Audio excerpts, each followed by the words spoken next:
What is going on, my reptile junkies? Guys, it's Saturday. I'm out here in the shop. April's going to a wedding. I'm watching the kids, and kind of a big kid myself. I done made a pretty good mess out here today, and I got to get that cleaned up for April gets home. But I got some items here, guys, that I've been collecting in my journeys for a little while, because I've got an idea in my head that, I hope it turns out really cool. We'll see if I can make it happen. I figured I'd grab the camera and take you along with me. We'll do something a little different today in this video, and sure hope you enjoy it.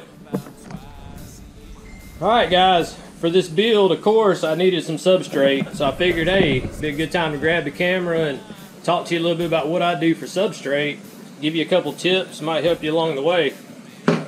This is my little dirty corner right now that I keep my substrate, my water. I guess they're on the Moonshine theme, you know. Of course, any key to good reptile keeping is good water, and if you ain't got good water, you ain't making good shine. Hope you like that pun. I've been wanting to do this kind of enclosure for a while, guys, and you know, I love watching that show Moonshiners. It's a trip, and so I guess we'll go with that theme. Anyways, substrate. What I do is I make my own mixes depending on the critter that I'm using the substrate for. Use this Brute trash can.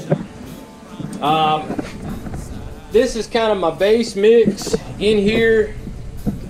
You have to be careful, guys, of what soil you actually use, though. I always recommend running like a test, taking some test samples from whatever mix that you're using. As you can see what I kind of got here. Just a couple Tupperwares, different mixes in the Tupperwares. I'll add a good amount of water to them and then let them sit in a cool, dark spot. You know, come back 3-4 days, check, see if I got any kind of white sheen on it, because nothing sucks more, guys, than setting up a nice enclosure, getting everything set up, and then after about a week or so, you got this white sheen from some kind of fungus or mold that you got going on. You got to tear everything down. Especially with spiders, it can be real detrimental to the health of the spider. You can lose a T in 24 hours due to mold. I have not had it happen to me, thank God, but I've talked to several people that have. So I'll go ahead and make my mix. This go around was actually like a Reptisol. What I do is I take Reptisol, added it in, a block or two of the coconut core fiber stuff, you know, usually comes in a block. You can get it in a loose bag. Mix it in, sand, it's just normal play sand. Sand's important to give you a good drainage. It also helps keep the soil fluffy and breathable, guys. And you know, I've played around with several different substrates, and even if it's something that I've used already prior, when I mix up a new batch, I'm gonna go ahead and take my test samples, and like I say, that'll save you a lot of headache, you know, down the road. So I could go in on and on about different mixes. You just really have to play with your own mixes and get what you know, your style or what you're seeing that your particular animal's enjoying. If it likes burrowing, I'll add a little bit more coconut. You have to be careful though, if it's a burrowing animal that requires a lot of humidity. I've noticed that the soils that I do that are higher in the coconut fiber tend to mold quicker. That being said too, certain types of topsoil if it's got the big chunks in it, you need to avoid that, guys. I've noticed that those chunks themselves will be the only thing molded. And you know, I'm really looking for a good, fine, breathable, fluffy soil, and usually you'll be good, guys. But don't forget, you know, always read through. And you can take the step further. There's usually a number on the bag. You can go ahead and call and get some more info on what is actually going in that soil. You know, it's never a guarantee, but it's worked for me great. I've never lost an animal due to substrate, so I'm going to keep doing what I'm doing. If you got any other questions on it, always leave them below. But let's get on with this build, guys.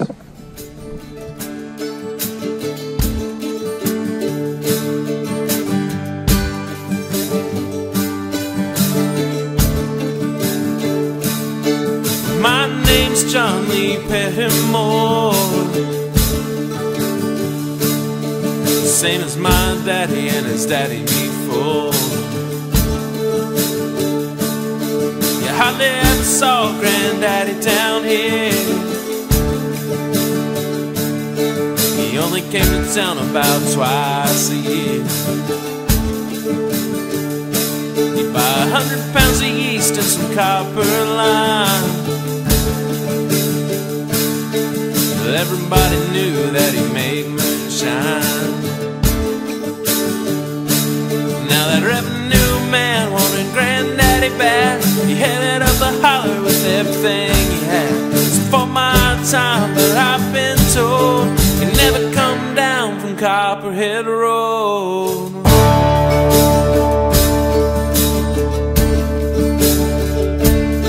The dadder ran the whiskey in a big black Dodge.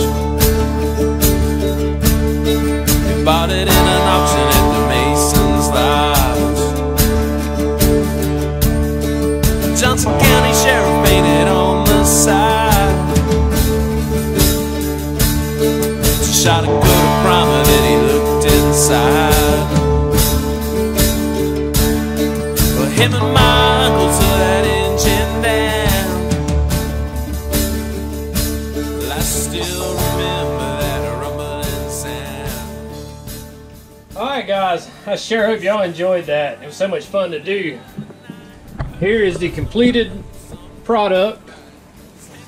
Now, I've got all the ball pythons at this point in my room in the rack.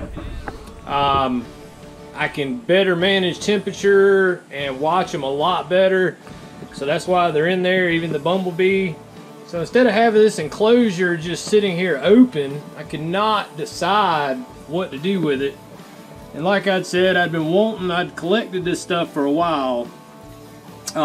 What actually gave me the idea, guys, is we was at the Columbia Zoo and their corn snake enclosure was set up with, you know, corn husk and old barrels and such. And I said, you know, I'm gonna do like a moonshine style enclosure. Kind of got the creek going on, and I'm really happy with the way it come out. But guys, right now, I don't know what I want to put in here. At first, my thoughts were, you know, put the cottonmouths in here.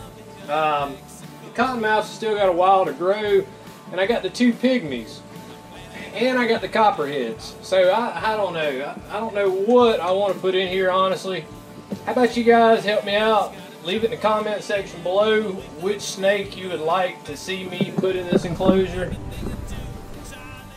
And I mean, you know, whichever ones that the most of y'all seem to pick, I guess, is who's going to get housed in here. You know, they're all gonna, the cottonmouths, they're growing leaps and bounds. So I, you know, would just like to have something like that with display. He's not going to stay in this one forever either, so this one's going to be turned into something. But I don't know. I'm undecided. Guys, y'all let me know. I sure hope you enjoyed that. It's just a fun video. I'm here Saturday goofing by myself and in the reptile room, and I said, shoot, I'm gonna get this thing done. So I'm really, like I said, happy with how it turned out. I hope y'all are too. Hope you're having a great weekend. That's all I got. So stay safe. Guess we'll see you next time. Thanks, guys.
moonshine.